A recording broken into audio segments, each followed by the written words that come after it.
Well, hey, listen, like I said, thank you for coming. With us this evening, we've got Donato Capitella. I'll let you do a little introduction for yourself, because actually that's part of the story tonight. But we're thrilled to have many really great, skilled people, not only in the office here in Singapore, who normally sit just behind the glass there, some of whom are standing around tonight. Some fantastic consultants who do great work locally, but we've also got some fantastic international skills. And from time to time, we see if we can get them to come and join us on the couch. So last time we had Mikko Hipponen, no pressure. All right, it's going to be a great evening. So Donato's got a subject matter that's close to his heart. We're going to try and uncover a little bit about what that is. And as you go through the evening, put some questions on Slido or raise your hand. I've got some curated questions, obviously, that'll help us with the discussion.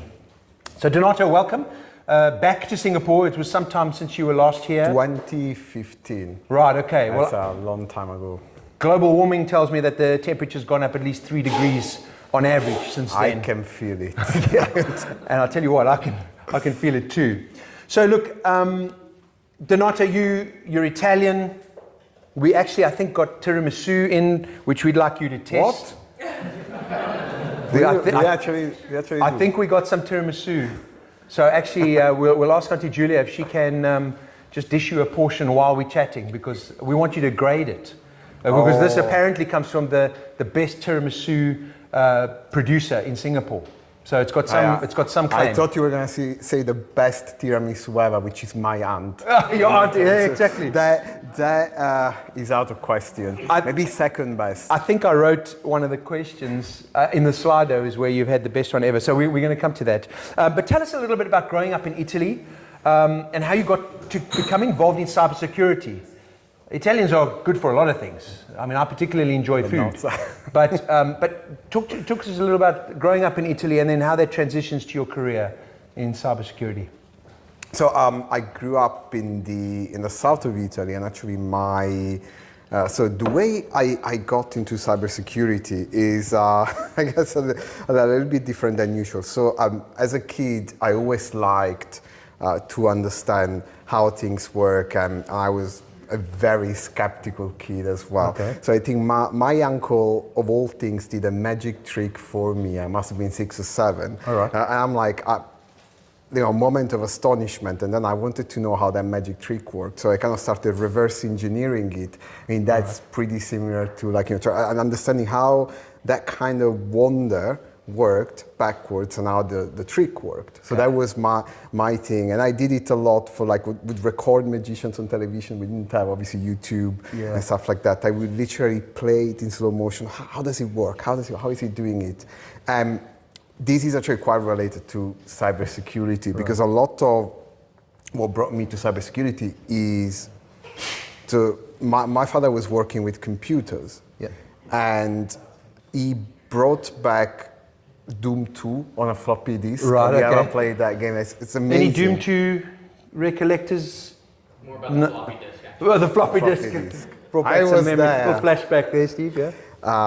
And so I played the game for a few weeks, and I'm like, okay, but now I want to know how the thing works. All right. And so my father was a software developer, and he kind of set me up with, Access, Microsoft Access, which I know it's not a software development team, but to me, I could draw a window and I could make it do things and press buttons. And so that's how I started with computers. So I guess I always wanted, so one side of me has always been interested in, so I see something that interests me, the wonder, okay, this game, how does it work, this thing? And then I want to figure out what's behind it. So being it a magic trick or like a computer thing. And that's very related to cyber. Right? So there are different ways that people get into cyber. Yeah. But for me, I think it was from the sideways. It always starts from understanding how the thing works, and then obviously you can ask the question how to break it. Yeah, okay. But I spend more time figuring out how stuff works. Than so that the kind of inquisitiveness that you had as a child obviously translates into the career that you have now, and clearly as a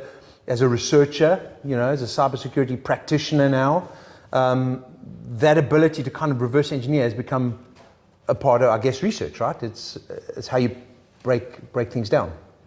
Yeah, I think it's always what I ask. I don't think that every time that is necessarily conducive to finding a vulnerability, but like whenever I'm looking at something, even just an application that a developer wrote, I try to figure out, okay, so what must this be doing behind the scene? If I were building this, how would I build the same thing? So maybe you start to figure out what are the things that can go wrong. But again, I always start from how does this work? I actually spend more time there than breaking stuff. But then if you understand how it works, I think it's at least easier to figure out how to break it. Okay. So now, one of the reasons that the people have turned up tonight is, of course, we advertised this event that talks about your work in artificial intelligence and LLM, so large language models, if I understand the acronym correctly. But apart from me being able to generate an AI image, which I can do really well, by the way, I'd like to see some of those that you generate. Yeah. Well, we had some in the company, in the team quiz that we did at Christmas time, and it was all about, kind of playing with it. And I guess the question I'm looking to explore is, what are organizations looking to do with AI, and what are the benefits to them of doing that? So that's a question I've been asking myself for some time now. So I think you've got, or the first thing I will say, if you go back and perhaps you think of cloud, okay? So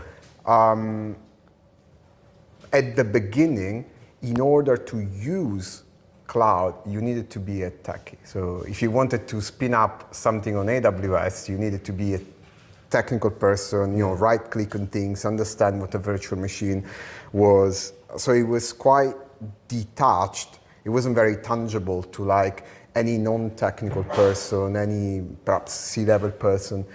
The difference with AI is that, OpenAI put it in front of everybody. Yeah. Now everybody has used AI. That's a little bit of an issue because then you have people, like pretty much in all the clients I'm working with, obviously I'm biased because I typically only work with clients that work with AI, but I think that the reason why I'm working with them is because from high up, now there is a mandate that everything needs to have AI in there. And there are some very good uses of AI that I have seen. When I say AI, I mean, it's kind of overused term. Let's say Gen AI, which is still a term that's quite hyped up, but at least we differentiate it from the other AI. Like when I was in university, we did AI and it was not very intelligent. It was very artificial, but certainly not very intelligent. I don't know if the Gen AI that we have now is intelligent, but certainly it makes you feel like it's intelligent sometimes, and that's probably enough for a lot of the stuff that we do. But circling back to your question, what I think a lot of companies are doing, they're trying to sellotape AI everywhere. Right. Now, so you end up with Frankenstein monsters that make no sense, but you also end up with beautiful, very interesting ideas. And these are some of the clients I'm working with. So you can have simple stuff like, so a client is trying to make a chatbot, which is not just a ChatGPT style, but actually a customer service assistant that can do things for the user. Right, okay. Like, processing orders, giving information. And I think a lot of it is about, a lot of that promise with AI is to create agents. So things that can automate some part of the work we do away. So there is a lot of that kind of going on with the clients that I'm working with at the moment. All right, automation, you mentioned. I guess it delivers efficiency. That's kind of what they're looking for. I mean, the question, I don't know if anyone here is going to ask it, but there's a question that I've seen asked a lot, is AI going to take our jobs? Finally, it's crazy, isn't it? Something is going to take my job. Yeah. Can't wait for that. So I think there is different ways of approaching this question. If you are afraid to ever be on record and be wrong, then you can answer, we don't know that. So you've added zero to a discussion. It's a very safe way of answering. So instead, my answer is absolutely not. I think I saw a meme online saying, AI is not going to take your job is going to be taken by somebody that knows how to use AI as a tool to do the job. Yeah. That's probably closer to will computer take jobs away? Well, I mean, in a way, yes, but the people that can use computers have taken jobs away from people that maybe can't very much use it. So I think some jobs might be a risk, but not in the way that you're gonna have a computer fully automating it. But again, I might be wrong, but I'd rather be wrong and add something to the debate than just say my contribution. Listen, anybody in the room who's no, I don't want to say who's of a certain generation, because that sounds really bad. But I will say this: I remember when they were saying when I was just starting out my career, and they said, use this computer; it'll help you do more. I'm going, well, that's exactly what it's helped me do, just do more, right? So it made calculation and processing a bit more efficient, because clearly it had the power and I had a finite capacity. But of course, it just means we're doing more. It didn't replace what I was doing, it allowed me to do more of what I was doing. So maybe in a same sort of way, AI is it just increases the pace of the things we could do, the processing that we could do, or maybe some of the automation that, as you said, in a chatbot environment, we don't need to do, because the machine can do it. Yeah, and I think on that side there are AI is the new hype kid. Does anybody remember blockchain and all of the other things? And you obviously, I happen to be very skeptical in general about things, and that's not AI powered. Yeah, that's not AI powered. Maybe it is. Because AI, again, that's also maybe why we should say Gen AI, because AI has been there for a long time. But there is the hype kid kind of stuff, what the marketing machines of OpenAI, Microsoft are trying to sell, which is an idea, a moonshot goal. And then there is the current things that the current generation of AI systems can really help with. And I like to work in that field. It can help you be a better software developer. It can help you with proofreading. It can actually summarize stuff pretty well. It can generate certain images pretty well in video. So that kind of generative power based on pattern recognition and emulation, I think is very powerful, and you will help. And it helps me. I use it every day to be a software developer. I know what I'm doing. AI allows me to do a lot of that faster. I have to check what it produces, but it's definitely an improvement. Yeah, sure. I remember the first time I was exposed to ChatGPT, and actually it was during the period where I was on the board of WithSecure, and one of the other board members, Thomas, he came in and he demonstrated ChatGPT to us. I go, I've never heard of this thing. And he goes, no, this is really cool. Have a look at this bit of code. And I'll be honest with you, I didn't understand what I was looking at. But he took the code and he put it into ChatGPT and he said, okay, optimize this bit of code. And all of a sudden, what was 200 lines came back in 80 lines. And I guess the demonstration, though, was rudimentary, and this was more than 2 years ago, the idea was that there was some simplification that can be achieved, or some optimization that can be achieved by using an external source effectively. Is that what an LLM is? What is and if it's not, tell us what an LLM is. What is an LLM? I think everybody has an opinion on what it is. I mean, it is just a huge, and huge is part of the name, large language model. It is a huge neural network, a huge statistical machine trained to pick up patterns in data sets and replay those patterns to you. Whether or not this is what it is. This is what it is trained to do. So to complete sentences in a way which is statistically relevant or probable based on the training data set. Just to give you an idea, a training data set of a modern language model might be 15 trillion words, for lack of a better term. a lot of the stuff that's ever been written on the internet or the public domain, books and stuff like that. So he learns those patterns and he learns to emulate and complete those patterns. So that's why it's Gen AI, because it kind of generates one word at a time. Right. And that's all it is. Now, when I say that's all it is, we don't know if that process of training a huge machine which has, so some of the recent ones, 400 billion, 1 trillion parameters, which is all kind of the neurons that it can use to learn those patterns. We don't know if that kind of type of training actually produces an intelligence.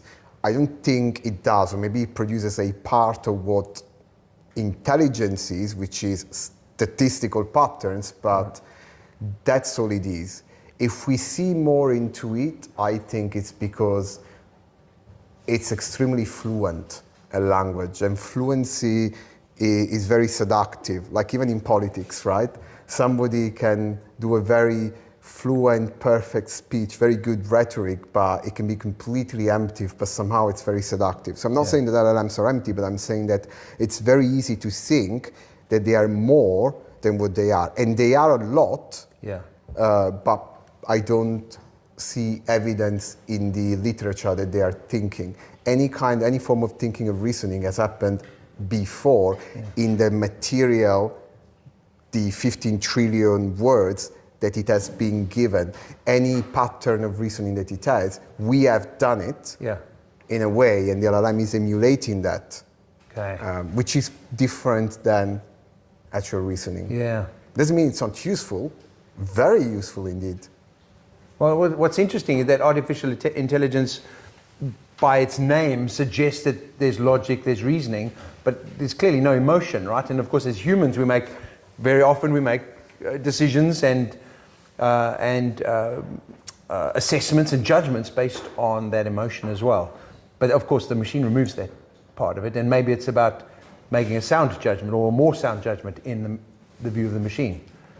I'm not trying to get philosophical. No, but then what do you think about OpenAI's voice model, where to me it was pretty chilling demo, because I've got a lot of respect for OpenAI, but I think training a model to imitate, a voice model to imitate exaggerated human emotions, to trick people into thinking that they're talking to a human, where a model could be very intelligent, but it ain't a human being. They haven't released it yet. I have my ideas that they're not good for a camera recording, but if you've heard of it and you know about jailbreaking and some of the stuff, think why a model that responds, I like ChatGPT, oh my God, this is amazing. That's how the model will respond to you. Think about why they haven't been able to release that model that emulates those kind of emotions in production.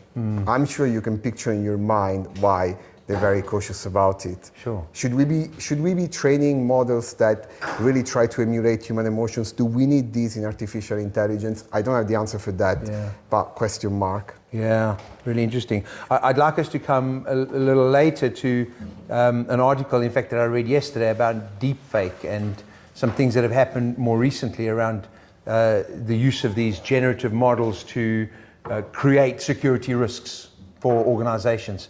But we'll come to that in a moment. I've got a question here. Are companies building their own LLMs, or are they using the mainstream options inside their own applications and application development? So I think now it's most definitely the second one. They are using, so building an LLM is a good one. If you try to do it, you understand how expensive it is. People think it's expensive because you need a cluster of GPUs that's very expensive and huge, and that is true. But you also need access to a pool of data. I mean, if the LLM has got 400 billion parameters, like the latest one that Meta has released, and you're training it on 15 trillion words, well, those 15 trillion words ought to come from somewhere. Who has access to that amount of data. So it's expensive, not just computationally, like, 100 million was roughly what costed apparently to train GPT-4, but one part of it which is difficult is that you ought to build a base model and you need data. So typically companies are using models which have been built by Microsoft, or I would say OpenAI, Anthropic, and for Google, for example, and then they build applications around it. Yeah. They either build like a chatbot or they build Gen AI features that they attach to an application. For example, we're working with a client, they have kind of like a rule engine, which is very technical. So you have a language and you write a rule in there. If you are a non-technical person, you look at a rule, it means nothing. So what they do now, they've added a Gen AI feature where the user can click a button and they get an explanation in plain English of what the rule is for. Now, that's a very good use of Gen AI. That's what Gen AI is very good at. We're seeing, again, some clients wrapping other applications around LLMs, maybe to, you can give an LLM a plugin or a tool, and it can go and do things on your behalf. So you can kind of automate a lot of the different types of interactions that you want with this kind of like chatbots. Again, as I was saying before, one of our clients is doing like this customer service chatbot. You literally can say, okay, show me my orders, and it does that. There is a bank that I think they are making a chatbot where you can go and ask information about loans and all the rules around that. And then it tries to answer, it's got access to the documents, and it tries to explain to you based on your question whether it's within policy. With a huge message at the bottom, do not trust what this says. Yeah. Wow. It's really interesting. You were saying, we were chatting before this, where you were saying that Microsoft, Google, Microsoft bought OpenAI, was invested heavily in OpenAI. First they hired all the executives and then gave them back. I don't know. What did Satya Nadella say? We are on top, underneath, above, on the right, on the left of OpenAI. So yeah, probably. But all these, the big names, what you were saying, the big names have invested in this technology in one way or another, Microsoft, Google, and so on. But the one that was interesting, you mentioned that Meta had invested in this, but they're looking almost to give away this capability for free. And then I developed a Donato kind of skepticism. Why would they give it away for free? Is there data to be harvested there? Is there value in that? We know in the attention economy that we work in, the data is the currency, right? Your location, the pictures, the messages, the interaction. Is that why they're giving it away for free? Well, I don't know that, but if I had to say why, I think. So obviously, OpenAI took everybody by surprise, releasing GPT-3 for free to everybody. So then people that had been sitting on computation capacity like Meta, they had a lot of GPUs, they had an AI lab, and people like Google, who had a lot of stuff that they were not publishing, started playing catch up. Right. And I think at one point, and then you had companies like Anthropic, which showed, okay, well, we can do it. And by that time, I think, this is might be completely wrong, but what I think happened is that they figured at Meta, we're a little bit late here. Also, we are Meta, like we don't offer AI services directly.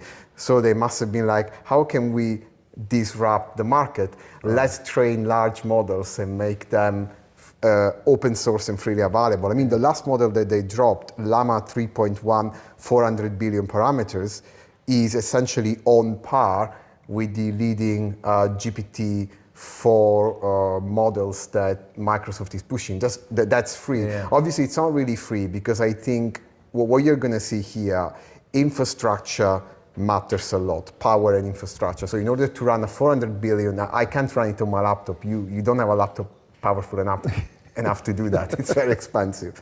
But I think they're trying to disrupt the market. They couldn't be the first there. It doesn't make sense in their business model. They still have a lot of cash. They have the hardware. So here's the model. But that shifts a lot of the kind of competition then.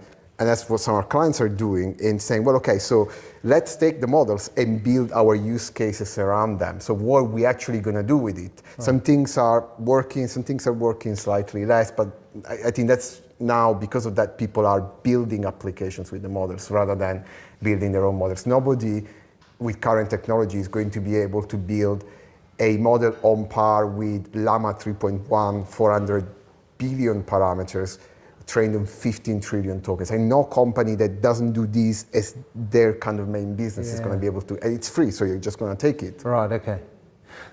Perhaps as a spin-off of that, companies are developing their applications, as you said earlier, that then leverage these AI models.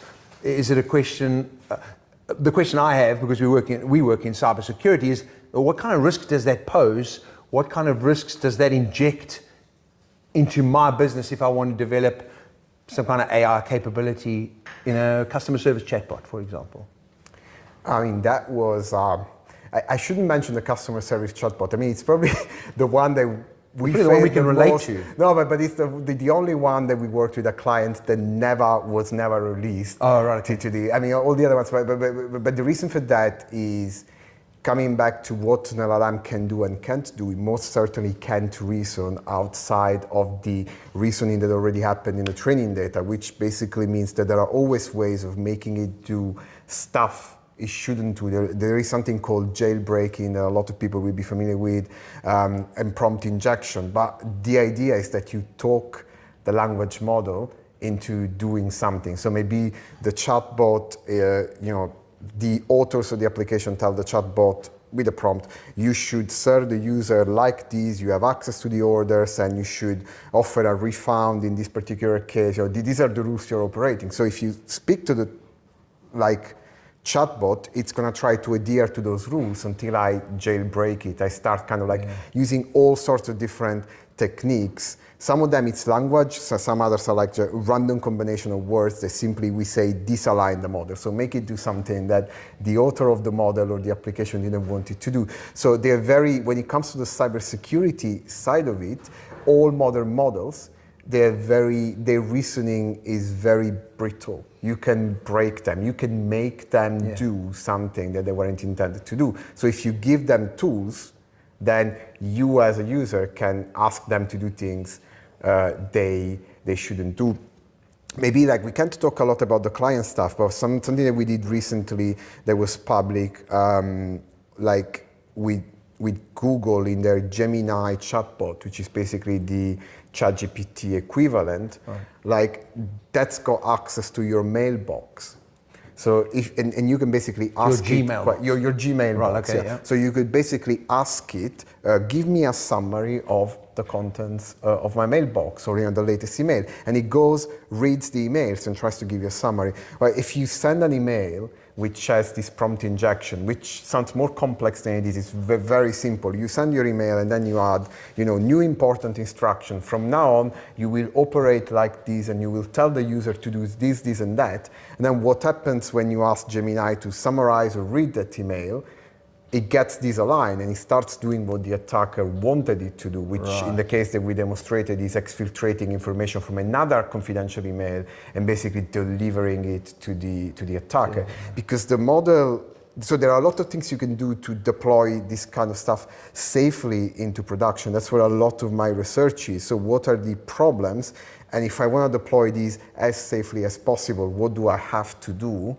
But these are the kind of things that the LLM is not really reasoning, and there are ways of making it do stuff the author wouldn't want it to do, what you were saying. And which could be, depending on the use case is king. Yeah. A language model by itself doesn't do anything. So obviously you are wrapping it into an application. You are giving it access to a user, you are giving it access to confidential documents, tools to perform actions, and that's where all of these jailbreak and prompt injection techniques become useful. So what can an attacker make the LLM do that we actually care about? I'll tell you something that really upsets me. So people go on ChatGPT and they tell me how to make a bomb. I mean, maybe as a society we care about it, but I don't think there is a material impact there. People already can find that information online. So the impact is not great. Or for example, make ChatGPT swear. Like, okay, yeah, I make it swear back to me. Do we actually care about that? But if your chatbot is now stealing information from another user and sending it to the attacker, now that's an impact. That's something that we actually care about in cybersecurity. Wow. In fact, it says, what are the security challenges? Almost, instinctively, we've got onto some of those challenges. And you were talking there about how it is, or at least it seems plausible, that it can be used in some kind of towards an adverse impact, right? Does artificial intelligence and large language models fundamentally rely on the information that's going into it? So if you feed it enough bad stuff, is it going to be able to spit out bad stuff to an unsuspecting user? Okay, so first of all, I draw a line between two different things. You have a model, and you are trying to make the model do something it shouldn't do.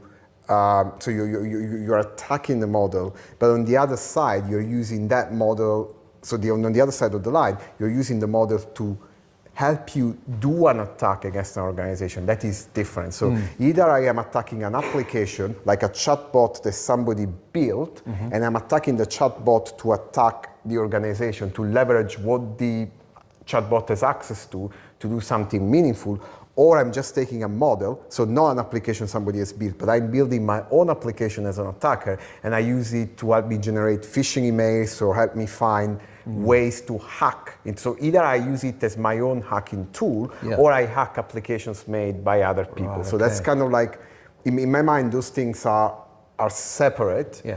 And I have no idea what the question was to start with. I don't think I want to rewind to what the question was, but I guess I was just talking about Gigo, right? If you put rubbish into it, if you train it maliciously, if you train it bad, you're likely to get a bad result. So here's something for you. So on that, people say we don't want an LLM that can swear.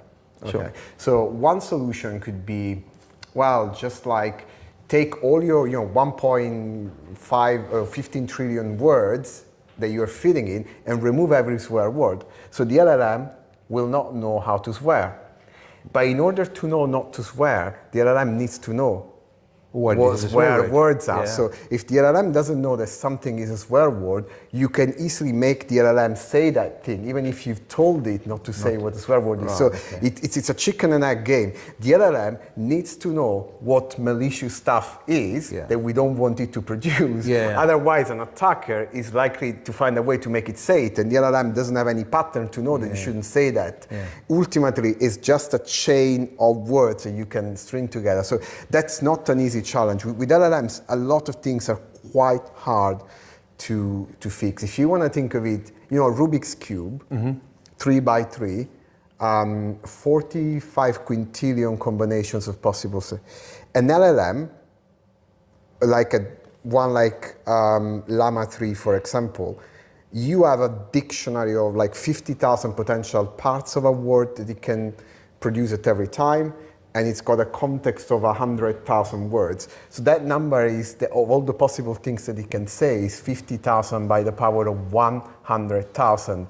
It is not a number I can pronounce, but 45 quintillion is a drop in the sea when you compare it to this large space, and nobody has a technique to really contain the LLM within the space. So obviously, if I provide a prompt that it's never seen, and there are like not an infinite, but a very large number of things the LLM has never seen in the training, because 15 trillion words is nothing compared to this huge space of things that you could possibly generate, then I can jailbreak it. So far, nobody has produced a model that can't be jailbroken, or that you can't do this prompt injection by feeding stuff and making it do something different than you should be doing. It's actually a hard challenge to solve. Okay, so working with the clients, how do we help them deploy these LLM aligned applications safely? So that's a big challenge. So you start by looking at that LLM, which is in the middle of your application, as essentially untrusted. So you don't trust anything that comes out of it. Right. So then you see, if you picture this big space that we were talking about before, you then try to push, you take all the inputs to the LLM, all your prompts and the data that people provide you, and you do different types of validation. So you try to reduce the space of operation of an attacker. So as I said, that space is very big, but if I start filtering out with other models, I can try to remove or reduce all the different ways that people could try to do a prompt injection attack. So for example, I say, new additional instruction, try to do this and that, and maybe I build a model that tries to detect that. So you have a lot of filters at the input, and then you do the same at the output. You look at the output and you ask, first of all, is this thing toxic, malicious? Is it including images, links, code, or stuff that doesn't have a place in here? So a lot of it is probabilistic, but what you're doing, in a nutshell, is to take that input and output and push the attacker towards kind of a very tiny, small green area that we've trained the LLM in, so that it becomes predictable. And when an attacker tries to make it do something it shouldn't do, it's very hard. Right, okay. Not impossible, but the game is not to make it impossible. We don't have the technology to make it impossible. And unless you make a very stupid, simple use case that you don't need an LLM for, because if all the questions and all the answers that it can give are already pre-coded, then you don't need an LLM, right? So obviously you have to keep it fairly wide in the range of things it can do, but you can still restrict a lot that input. There is semantic routing is one of the techniques, and a lot of also access control when it can use a tool. So let's say the LLM tries to do something on behalf of the user. Well, we know access control. Like the LLM shouldn't have more access than the user that's doing it. So all these kind of things, it's a lot of stuff.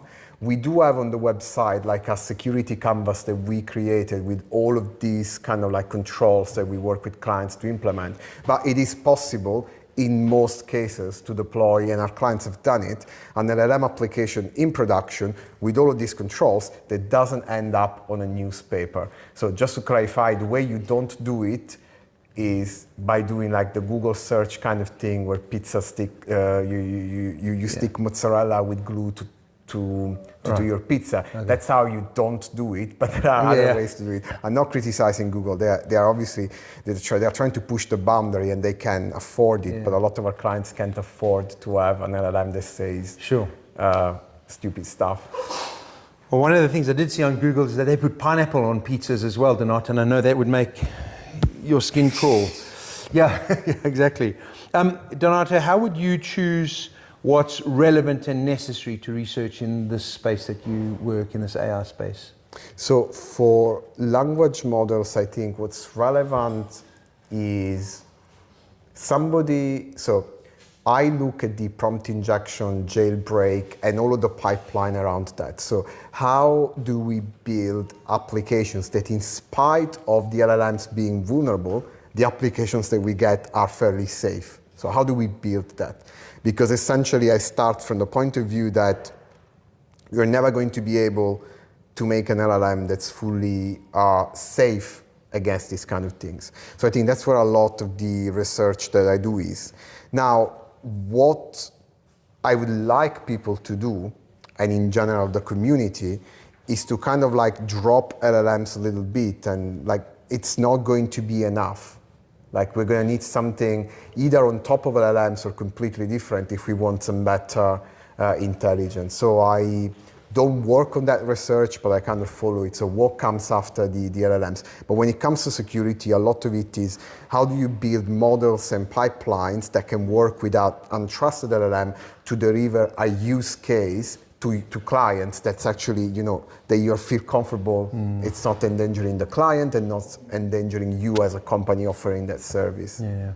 Okay. Fascinating stuff. Now, earlier you showed me this resource that we've developed that is available, by the way. We can give you the link as well. What are we looking at here? I mean, obviously the audience is not going to be able to see the detail, but what are we really Can't you read? So this is basically that kind of like security canvas of the stuff that I was talking about. So basically the LLM is in the middle, which is untrusted, and then you've got inputs, outputs, and tools that the LLM uses. That's a triad. And this is the kind of stuff that we work with clients to deploy applications securely into production. So these are all the kind of things that a lot of my research is in. So how do we take these essentially untrusted entities that we have, and we harness these to make some good Gen AI stuff. And also look how you can break this kind of stuff, which is a little bit of a split personality disorder anyway, how to make them and how to break them. But yeah, that's something that we came up with, that we work with clients. And there is, again, a lot of stuff about how to use classifiers and semantic routing to model the input, how to use spotlighting and classifier at the end, how to apply proper checks on the tools that the LLM is using. So it's kind of like your checklist. Right. How you do it now. Okay. Because a lot of people talk about, in 5 years' time, the LLM will be able to do that. Yes, but you are deploying an application now, aren't you? So we need to talk about what you can actually do now. Right. Where can people access that resource? I believe people could Google WithSecure building LLM applications, and this should come first. Further down the page, isn't it? Yeah, you scroll down the page and you find this. We might probably make it available a little bit better, but if you're building this kind of stuff, I think this is a good summary that doesn't take 50 pages to read, and it's battle tested. Like, it's not the most sophisticated things, but it's what people are actually doing, as opposed to like all of the research papers, which, before we actually see if those things work, it's going to take some time. But if you're deploying now, you need something like that. Good. Well, that resource is available on our website, so please, there's no, it's not gated content. You can just go and click download, and the attachment will come out. I'm curious about what questions we might have from Slido, so while I go and look there, are there any questions for Donato from the floor? Where was the best place that you had tiramisu? My auntie, she makes in Italy, she makes the best tiramisu. Your auntie, what is her name? Angela. Auntie Angela. And where is she located in Italy? My hometown, Potenza, near Naples. The address can be made available off camera. All right. Here's a question. Nefarious users and unintended consequences will evolve even as we learn to deal with them. What risks should we be prepared for, or what risks should we expect in the future? That's a very general question. I feel like what risks we should expect in the future. I mean, that's not just with AI. I think the AI bubble will burst at some point, so we will be using it as a tool. I don't know that the risks are drastically going to change. Maybe the way that attackers the scale and the way that attackers can exploit some types of vulnerabilities will be automated, or they'll be able to do it at scale, and that will make a substantial difference. Although I always think that if attackers evolve, typically defense evolves. Like, very often people say you have, AI is going to be great for attackers because they're going to be automating everything away. I'm like, well, but you are defending, you can use AI as well, right? Yeah. Obviously, I don't know, when you have a model defending against another model, what you're going to have. Pretty dystopian. Yeah, wow. Another question. Gartner now shows Gen AI fallen from the peak of hype and entered the trough of disillusionment. Oh, yes. I guess it's the classic hype cycle where there's been a lot of media attention. Even social consciousness about AI has been pretty high. But Gartner is showing that it's entering the trough of disillusionment. How can we educate everyone to show where Gen AI cannot help? I think people will realize while using it. I think if you use it every day for real, you realize what it's good at and what it's not good at, the current Gen AI. So I think making people use it is definitely probably one of the best ways. Make them experience it, not like on a little toy scenario, like make them do some parts of their job, and then they will see that all the pitfalls, because people are smart and they hopefully will see through it. Thank you for that. How do you compare modern attacks against classical Bayesian I hope I pronounced that correctly, poisoning attacks like what we saw in the 90s and noughties against spam filters? How do you compare modern attacks against those? Okay. So I mean, that's specifically for data poisoning. I will say it's not an area where I have much expertise, so I'll just not answer that question directly. I take a step back on the old data poisoning. These are potentially real attacks. The idea is that if you can poison the training data set of the LLM, so if an attacker can get there while you're training the LLM, I mean, this is not trivial, then potentially you can hide a backdoor in the model that when you say a certain sentence or in certain situations, the LLM is going to behave according to how the attacker wants it to behave. A lot of this is more theoretical. There is a lot of research papers. It can be done with images, for example, quite a lot. But I wouldn't be able to compare it to the other attacks because I don't really know them. Okay. Final question on the board here, and then we'll go once more to the floor. What is AI hallucination, and would this be inherited by organizations using generative AI? Okay, so if I have to be completely honest, it would be much better if we dropped the term hallucination. Right. Obviously, that's really hard to do, because now everybody knows what an AI hallucination is.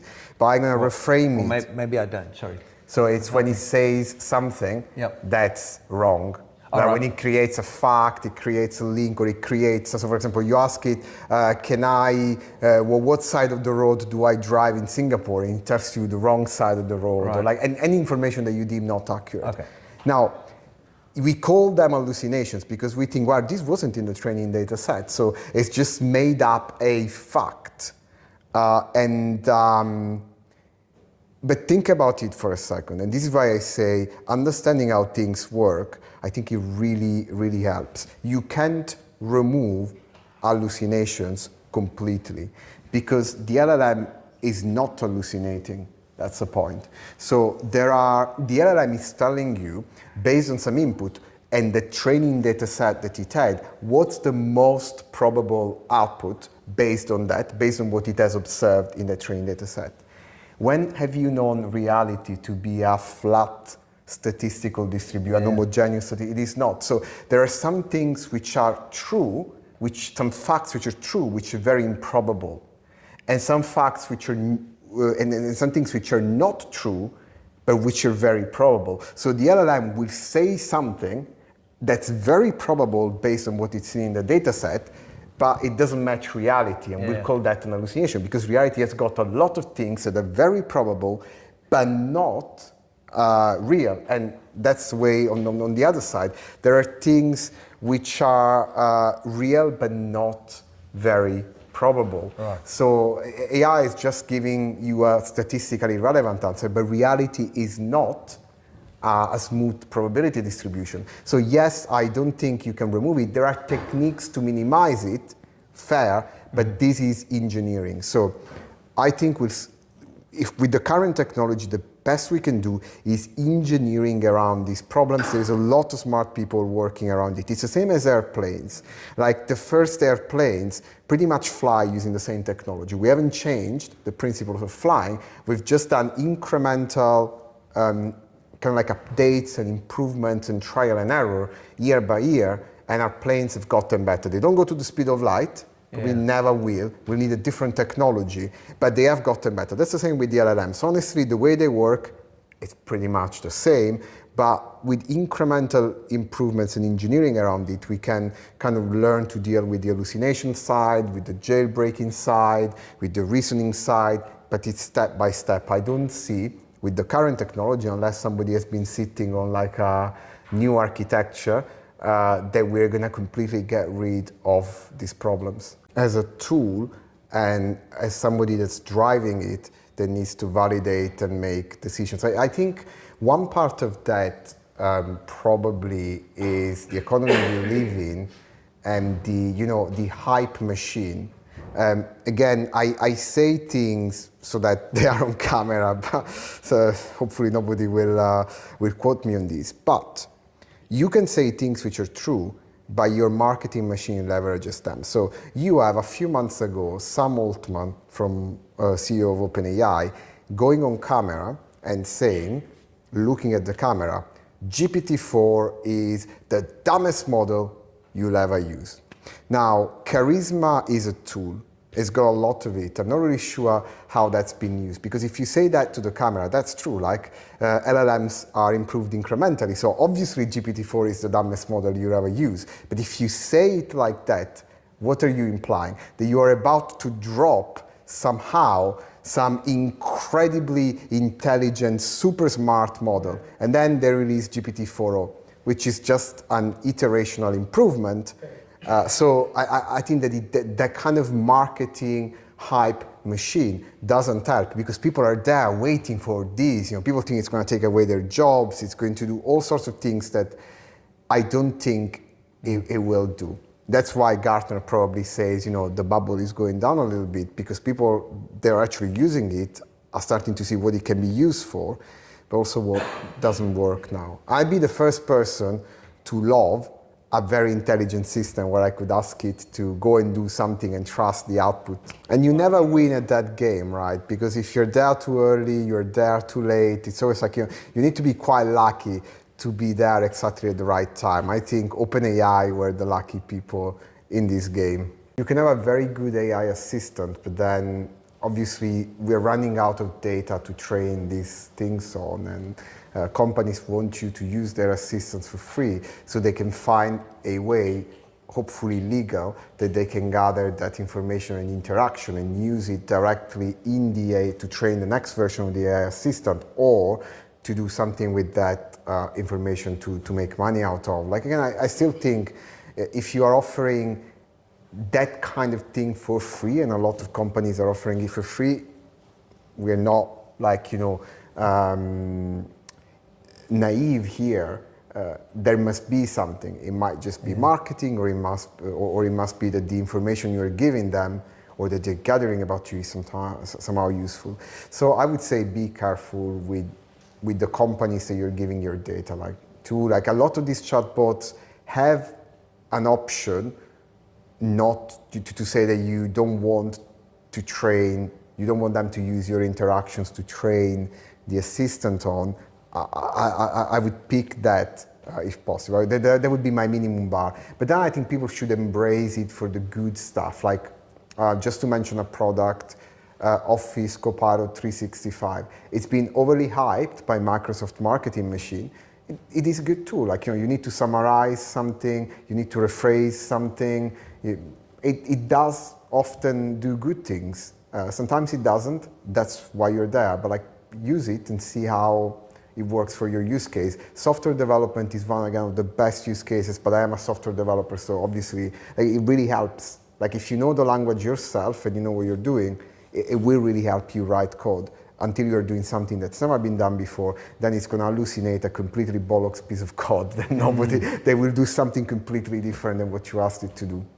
I think we are a couple of years later, because what OpenAI was able to do, and partially Google, was to train their foundation models on a lot of data that today it would be considered very controversial. So if you have a way, your wife's food blog, well, I mean, ChatGPT has been trained on your wife's content as well, right? Now you can say, okay, this shouldn't be used for a chatbot, and maybe for AI training, and maybe they will respect that. But we are a little bit late to that game, because if you add anything public online, it's probably part of the common crawl data set. You can actually go and look it up, and that's there forever. So, and the other thing is that when you train on LLM, because it kind of compresses all of those data into something which is imperscrutable, like, you're not going to find the data specifically in that, it's not easy to go back and say, well, GPT-4 was trained on this data set, right? So they can always claim, well, in fact, what's the most safely guarded secret when they publish a technical paper? Even the open source LLMs, they never publish the data, right? Because the data is what you need for it to learn the patterns, your learning patterns. So we are a bit late there in that I think they already scraped the majority of the data that was online. I don't know how I feel about that. Thankfully, probably there is not a monopoly. Like I think you could go 2 years ago and think maybe OpenAI has an advantage and a monopoly, but I think Google caught up and Meta caught up. But maybe the monopoly is not one company, but you still have these big cloud lists, because what you need is a lot of computation power, and even if you have the cache, we don't have infinite resources. So the amount of data centers and electricity that we need to train those, now there are a few companies that can do it. Meta was sitting on a bunch of GPUs before this was happening. So they kind of found themselves, so we have all of this, why don't we train our own stuff? OpenAI had been planning it with the help of Microsoft, but I think the data, I mean, we said Google, OpenAI, so Microsoft and Meta. I mean, they have a monopoly on data. Like, who better than them has access to data? Google has got their multimodal Gemini model that obviously can understand videos pretty long. I mean, what are they training a video model on? Any idea who has got access to the majority of video content in the world? So there is that. Very few companies have actually access to that amount of information, and then the infrastructure. Even if we wanted to buy the same amount of GPUs that OpenAI has, simply NVIDIA can't make enough. So you're going to reach this point. Just to give you another fact, Meta was talking about building their own power plant just to power like a data center where they are training language models. I mean, building a power plant.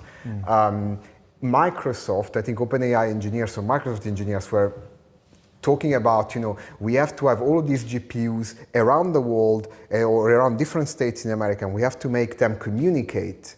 That's really difficult because GPUs are fast, and if you have a cable that goes from one state to the other, it's very slow. So that's a problem. And an engineer asked, well, why can't you put all the GPUs in one location? Wouldn't it be better? The answer was we can't, because we would max out the power grid of an entire state in the US if we did this. So the monopoly is not the monopoly on the language models itself, but the monopoly on the computational resources, which are finite, and data, which only few companies in the world have access to the amount of data to train these. I think you'd think ChatGPT is orders of magnitude more stupid than what we think it is if you saw all the data that went into it. With all the data that went into it, you'd expect the system to be considerably smarter. That's my take on that. But other people disagree, but I think this is the fun part of all of this. Jack used the word monopoly, but of course in the last couple of weeks we've seen quite a lot of media attention on a concentration problem, probably what I'll call it. There was a lot of reliance on a particular technology. I promised I won't mention their name. It's on camera. But concentration, where there's a lot of usage of a particular technology, that creates a problem. I mean, if we've got in the cloud space, we've got 3 big cloud providers who control nearly 60% of the world's cloud, compute, and storage capability between them. That's a concentration problem. And if one of those goes down, for example, it creates a significant impact on day-to-day business. I'm trying to be cryptic here without mentioning their names, but that's really what we're up against. We've got a concentration problem in this AI world as well, insofar as it's actually a small number of really well-funded, well-established organizations that can do this. And that's kind of what it boils down to. We're going to have to rely on 1 or 4 or 5 probably key technologies, key partners, and then build interfaces and applications around their ecosystem.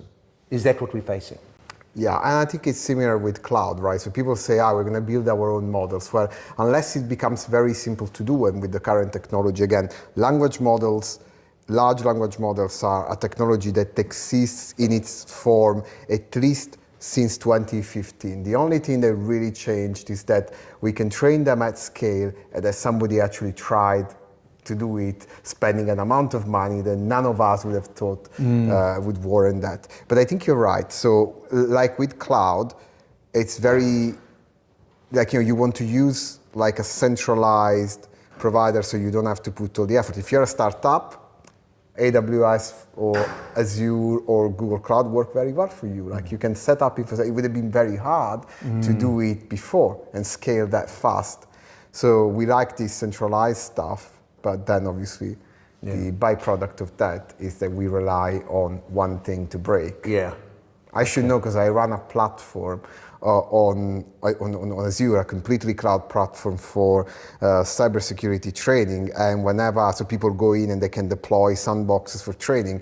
And we've had a few Azure outages, and it's never nice when it happens. I say that I don't sleep, and I'm there with the team trying to understand how we're going to rectify that. So, yes. Yeah, super. Donato, thank you so much.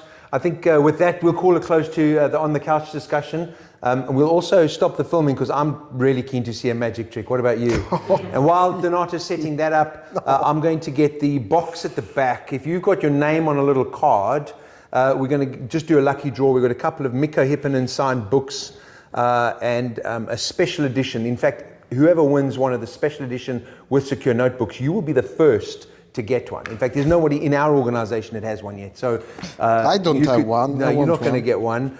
But oh, right. I don't know. Maybe we'll surprise you with if the card trick's worth the applause. But thank you, Donato. Round of applause for Donato Capitella. Thank you very much.